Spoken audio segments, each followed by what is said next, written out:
Ai mana kat semua semalam ni? Terlepas pula aku nak try ya.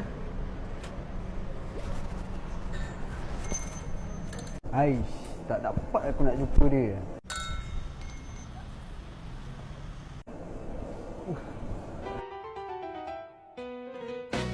Dudu-adu Jamila, gadis ayu anak paglura, adu manisnya, dia pandai berdandan.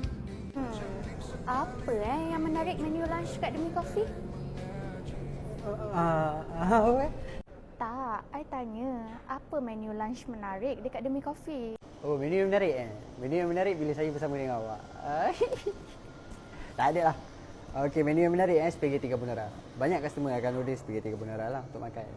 Kalau I, apa yang menarik dekat Demi Coffee? Kat sini air semua sedap. Tapi kalau awak nak matcha ke kopi? Oi, aku nak tanya ni, suka matcha atau suka kopi?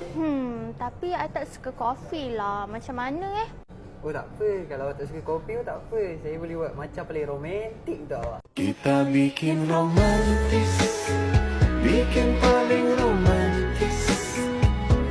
Sambil bermain mata.